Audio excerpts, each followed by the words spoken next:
مواد الحمد والسلام اللهم صل على سيدنا محمد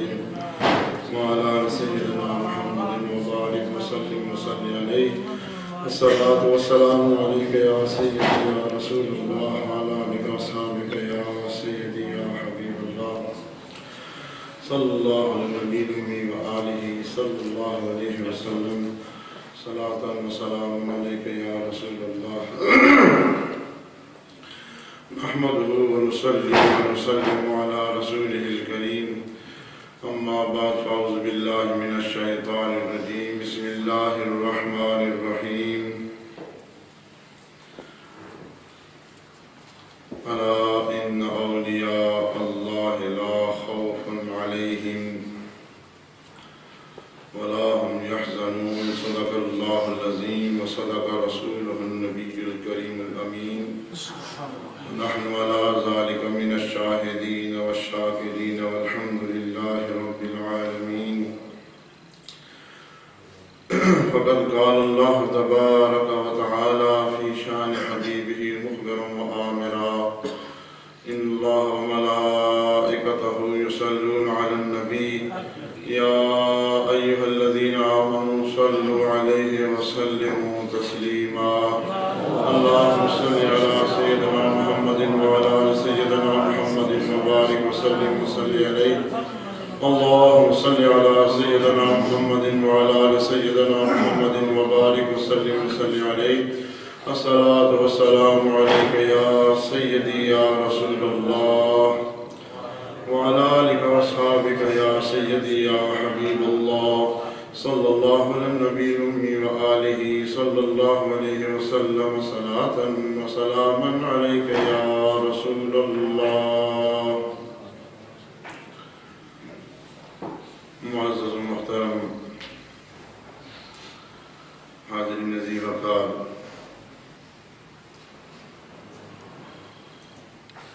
گزشتہ جمعۃ المبارک میں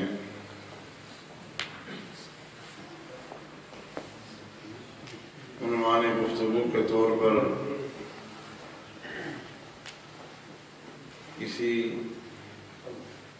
تلاوت کردہ آیت مقدسہ کو ذیل عنوان بنایا تھا. آج پھر اسی اللہ کے مقدس کلام سے اسی آیت مبارکہ کو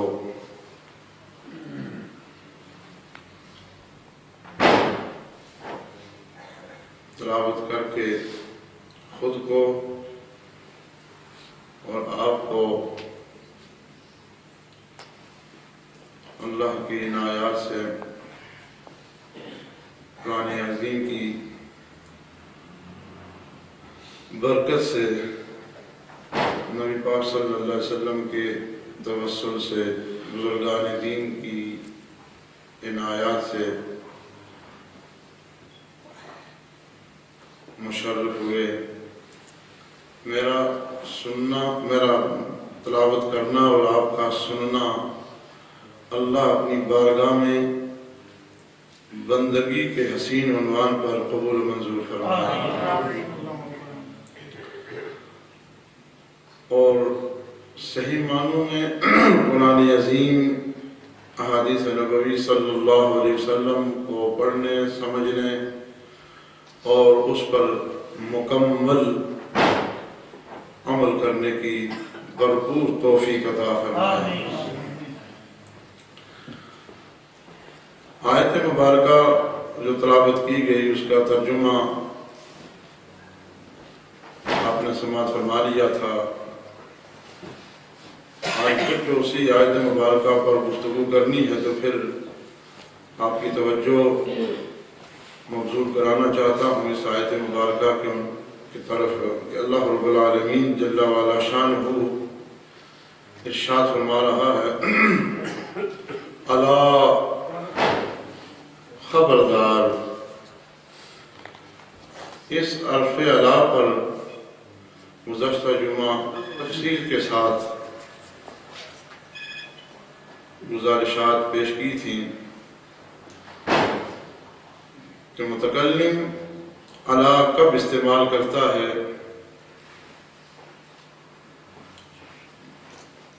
آج کا اور گزشتہ جمعۃ المبارک میں جو مضمون بیان ہوا تھا اس کے ربط کو قائم رکھتے ہوئے اس کا خلاصہ 2 جملوں میں عرض کیے دیتا ہوں کہ الا حرف تنبیہ ہے، اور اس سے متکلم جب کلام کرتا ہے جو بعد میں مضمون اس نے بیان کرنا ہوتا ہے اس کی طرف سامع کی توجہ پوری طرح مبذول کرانا مقصود ہوتا ہے، اور اس کی اہمیت اور اس کی عظمت سننے والے پر ظاہر کرنا مقصود ہوتا ہے. آگے پھر فرمایا الا کے بعد ان، جس کا معنی بے شک اور تحقیق کے معنی میں آتا ہے. یہاں پر بھی اللہ رب العالمین نے الا کے بعد حرف ان اپنے کلام مقدس میں ذکر فرمایا کہ خبردار، بے شک.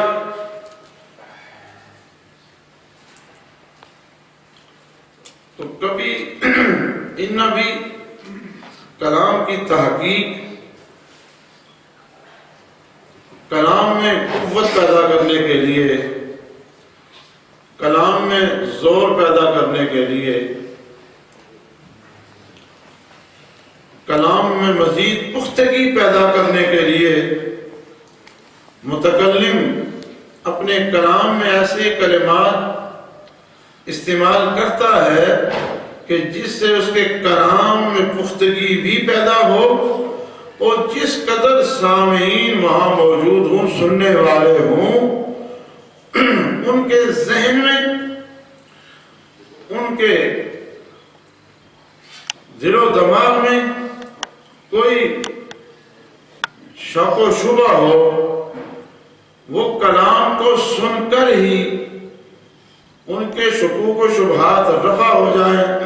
شکوک و شبہات ختم ہو جائیں، اور وہ کلام سن کر مطمئن ہو. تو متکلم پھر اپنے کلام کو حسین بھی بناتا ہے،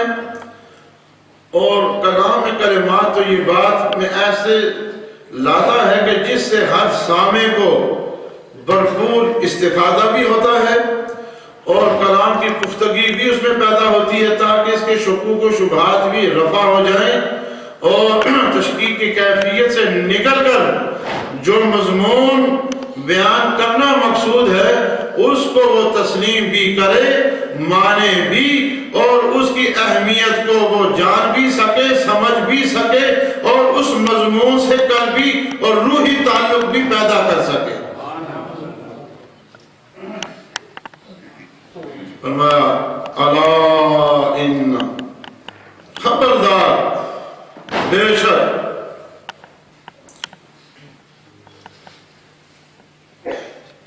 اولیاء اللہ، اللہ کے دوست. اولیاء جمع ہے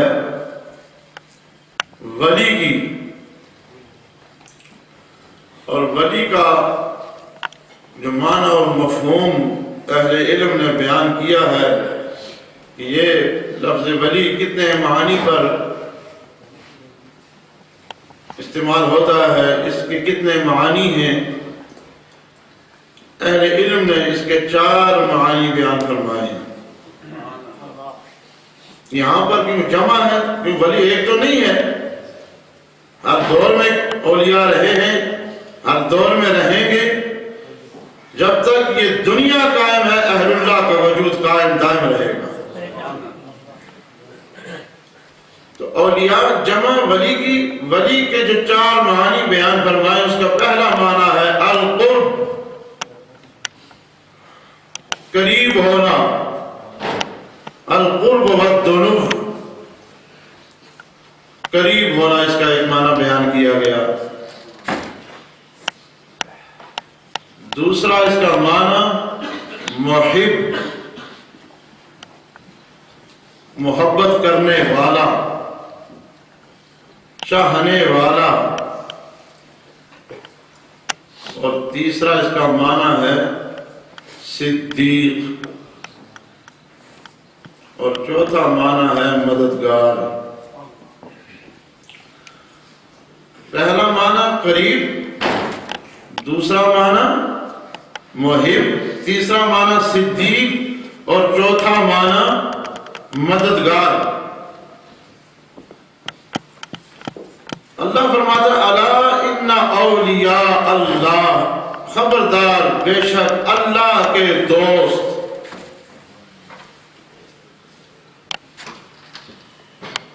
یہ دوست فرمایا،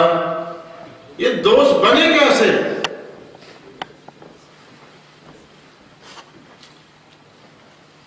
اس قرب پانے کے لیے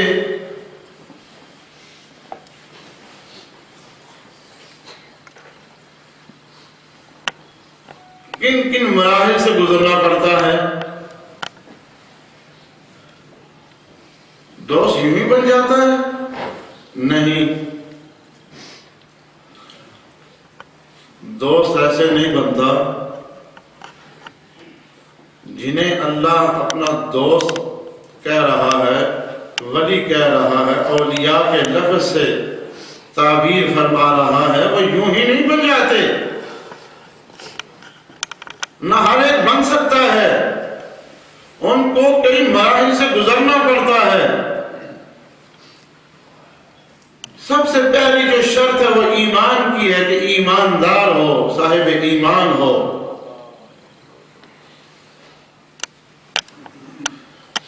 دوسری شرط تقویٰ ہے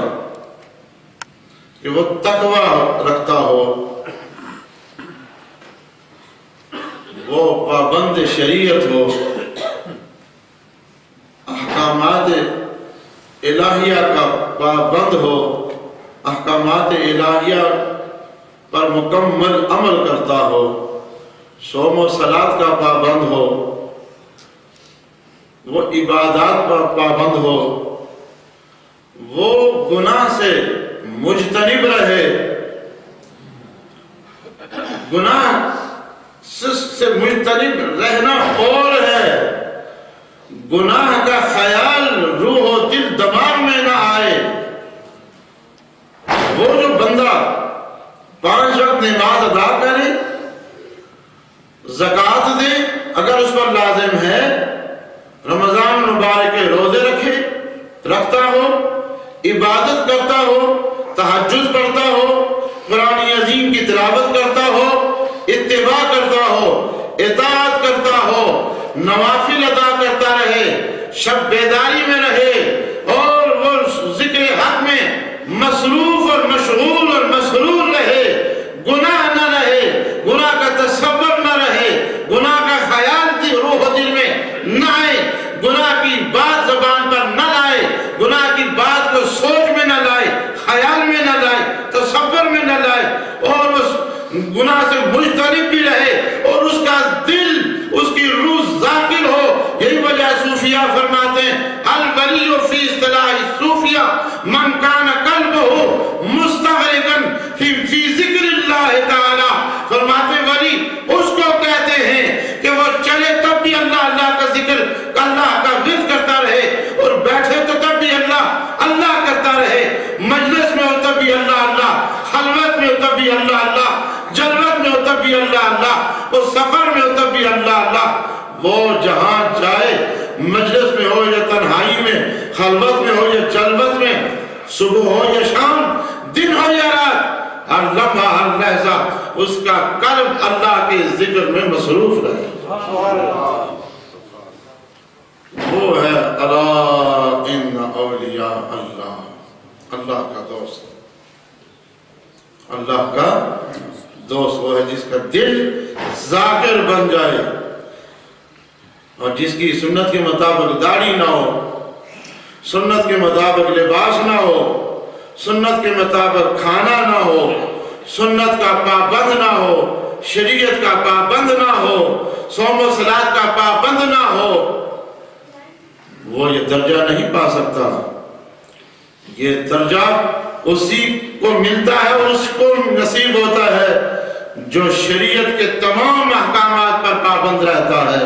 اور شیخ کہتے ہی اسی کو ہیں۔ آج ہر بندہ اپنے آپ کو شیخ کہلواتا ہے، شیخ نہ کہو تو خفا ہوتا ہے، ناراض ہوتا ہے، مگر شیخ یہ وہ اس کو کہتے ہیں؟ شیخ ہر بندہ اٹھ کے کہتا ہے جی میں شیخ ہوں۔ جبہ پہننے سے شیخ نہیں بنتا، دستانے باندھنے سے بندہ شیخ نہیں بنتا، 20 قسم کے جبے پہن کر شیخ نہیں بنتا، خشخشی داڑھی رکھنے سے شیخ نہیں بنتا، ارے قرآن سے تعلق نہ ہو شیخ نہیں بنتا، حدیث سے تعلق نہ ہو شیخ نہیں بنتا۔ شیخ کسے کہتے ہیں؟ آئیے ہم ائمہ سے پوچھتے ہیں، ہم ان علماء سے پوچھتے ہیں، ان صالحین سے پوچھتے ہیں جنہوں نے خدا کو بھی راضی کیا، مصطفیٰ کو بھی راضی کیا۔ شیخ کسے کہتے ہیں؟ الشیخ من یحیی السنۃ ویمیت البدعۃ ویکون اقوالہ وافعالہ حجۃ للناس۔ فرماتے شیخ اسے کہتے ہیں ارے چلے تو ادائے مصطفیٰ نظر آئے، بیٹھے تو ادائے مصطفیٰ نظر آئے، ارے چلے تو سنت مصطفیٰ، بیٹھے تو سنت مصطفیٰ، کھائے تو سنت مصطفیٰ، بولے تو سنت مصطفیٰ، چہرے کو دیکھیں تو اللہ کی یاد آ جائے۔ جس کے چہرے کو دیکھے خدا یاد آ جائے، جس کی مجلس میں بیٹھو تو خدا یاد آئے، جس کی مجلس میں بیٹھ کر دنیا یاد نہ آئے، جس کی مجلس میں بیٹھ کر مصطفیٰ یاد آئے، جس کی مجلس میں بیٹھ کر خوف خدا پیدا ہو، جس کی مجلس میں بیٹھ کر شریعت سے محبت اور اس پر عمل کرنے کی توفیق نصیب ہو، جس کے دل میں خوف خدا پیدا ہو، جس کی مجلس میں بیٹھ کر گناہ سے نفرت پیدا ہو، جس کی مجلس میں بیٹھ کر شریعت پر عمل کرنے کی توفیق نصیب ہو، جس کی مجلس میں بیٹھ کر خوف خدا اور عذاب جہنم سے محفوظ رہنے کی عادت پڑ جائے اور وہ عبادات پر کاربند ہو جائے، اس کو شیخ کہتے ہیں۔ ان اولیاء اللہ۔ انشاءاللہ بقیہ گفتگو اگلے جمعہ مبارک میں عرض کروں گا، جنہوں سنت ادا نہیں کریں۔